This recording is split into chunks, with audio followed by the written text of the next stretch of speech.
righty. Hanging in there on a Thursday. Eddie Trunk Nation, SiriusXM 106 volume. We are going to be talking to Richie Sambora shortly. While we await the call for Richie, the reason that we are talking to Richie Sambora is because Bon Jovi, well, obviously, as I mentioned, Sambora has new music just released as well, but Bon Jovi is on the list of nominees for the Rock and Roll Hall of Fame. For, like I said, I was surprised by this because I must have missed it last time, but they are on, and it's the second time. They did pop up on there once before. I think they absolutely should be in. I think they're absolutely worthy of being in. They should have gone in, I think, a while ago. When you look at bands from that era, there were few that were bigger than Bon Jovi. And quite frankly, the band is still as big, massive. I mean, they still do great business, and they are still a relevant band out there, and their catalog has become today's classic rock. I mean, they absolutely should have been put in, I think, much earlier into the Rock and Roll Hall of Fame. And we'll find out if they finally do get in when the voting is done. Because, again, they are nominated. All these people are nominated. It does not mean they are in yet. It now goes to the voters. I am one of the voters. It goes to me and about 899 other people. We place our votes who we think should go in from this list, and then the Hall of Fame makes that announcement. So, speaking of the Rock and Roll Hall of Fame and Bon Jovi, their former guitarist and a man who is certainly a huge part of the history of Bon Jovi, is Richie Sambora. And Richie joins me right now. How are you, man? Hey, what's up, Ed? How are you, brother? You good? Fantastic. Couldn't be better, pal. Good. So, tell me how you're feeling, man, about this Hall of Fame nomination. I didn't realize that Bon Jovi was on once before, about 5-6 years ago, and now you pop back up on the ballot again. Is this something, Richie, that you think about? I'm sure fans ask you about it, but is it something that's really important to you personally?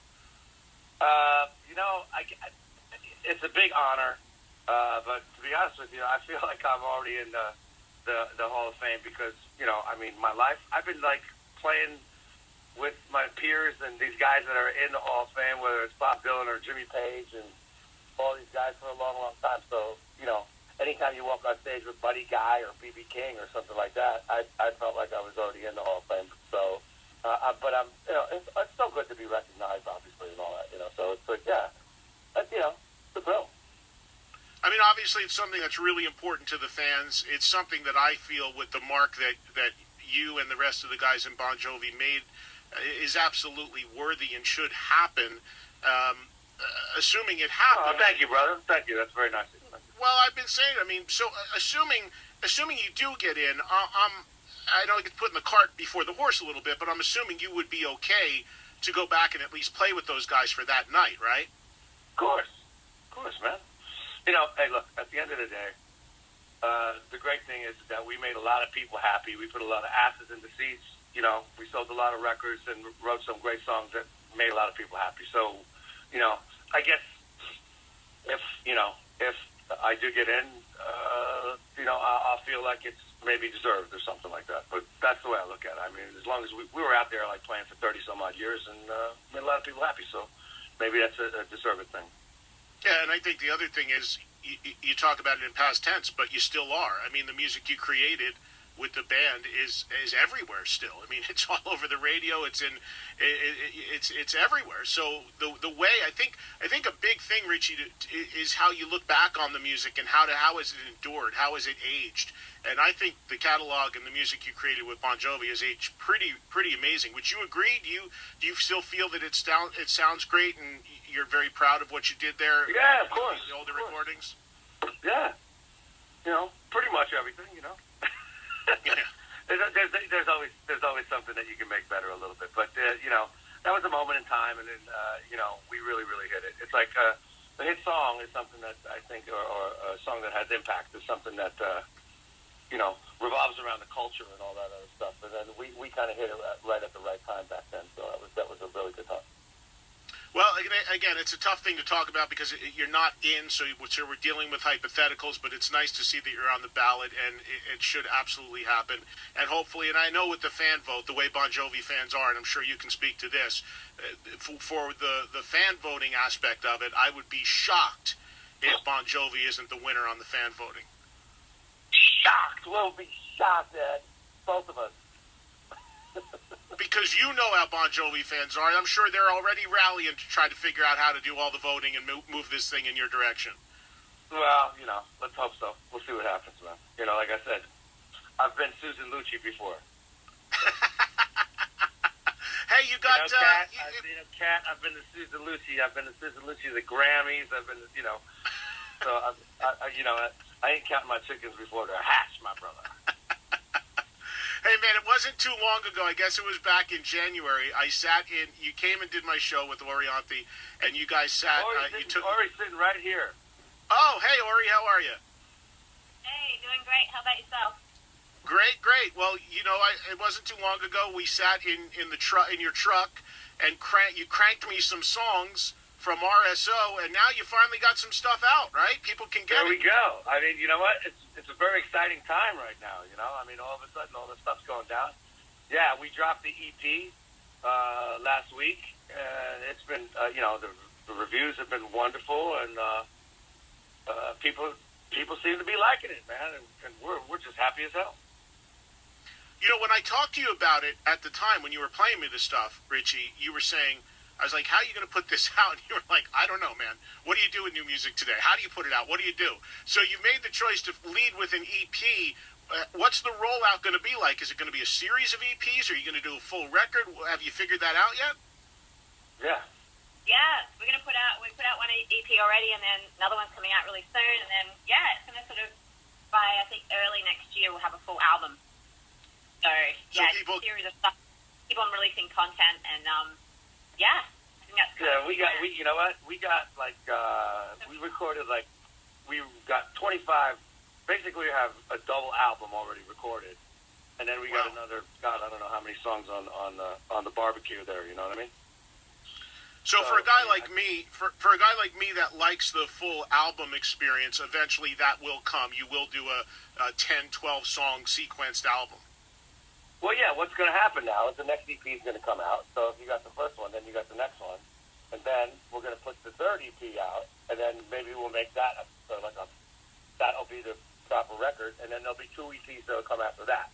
So, and we're going to be, we're going to be touring and playing as much as we can and going out there and getting the word out, Now you got Masterpiece is kind of the lead single, and I think what's interesting, Richie, is you played me, like I said, when you and Orianthi played me some of the stuff in the car that day, you played me some ripping, heavy music, and then Masterpiece is kind of like another side of what you do. So I think that's an important thing for fans to know as this music comes out, that you guys go in a lot of different directions. You touch on a lot of different genres within what you're doing, right?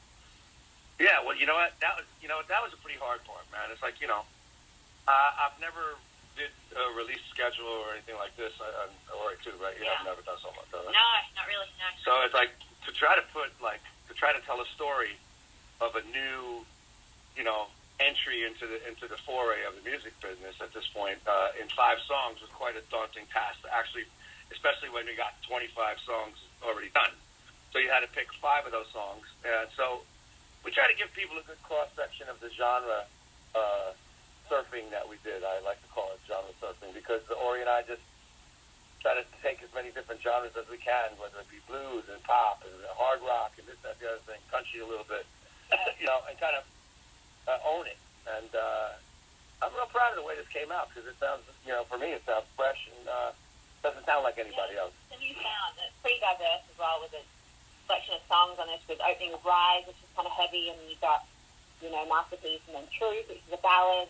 And we're singing together, it's really, I think, pretty unique. And then Take Me, which is really honest, it's an emotional, great song that Richie wrote. So yeah, that's I think a bit for everybody on it. So there's, the blues as well.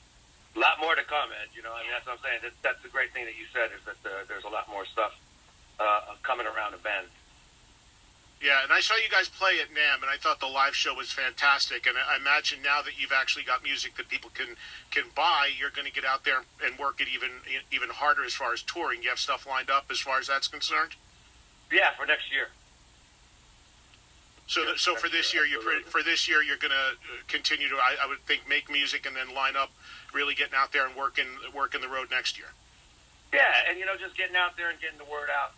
Now from a like a media standpoint and all that other stuff. It's like it's a different world out there now, man. But it's it's interesting. And the other reason is like the way people used to do it, obviously, right? You put out a record, you get your radio guys, they go out there and bang it and shove it down people's throats, and if the first single comes out and that does okay, then you have a little bit of a shot on the second single. And then, the rest of the songs go down the drain. So with the new model, from what I gather and what's going on, it seems like, we put out 5 songs and see how people digest it and see how they kind of like deal with the different songs that they like, off the EP one at a time instead of like a... But what happens is that it's an amalgamation, all of a sudden then you put the, EPs together. And what's going to happen is you're going to have a really, 25-song double album at the end of it. Yeah.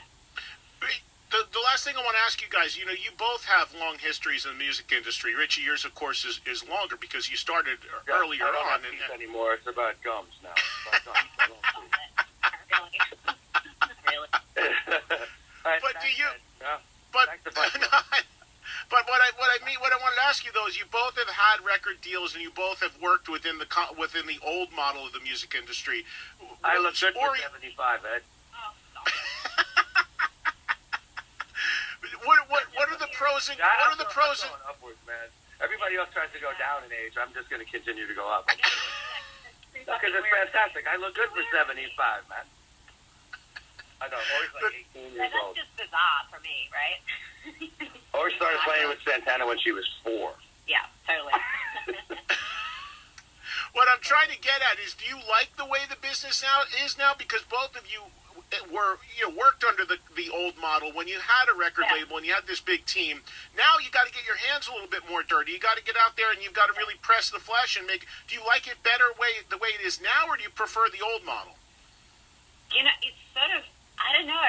You have to be coming up with like new ideas on how to sort of promote and do different things, and it's always changing. Like even from 8 years ago, when my first record sort of came out here, the way things are now is so different.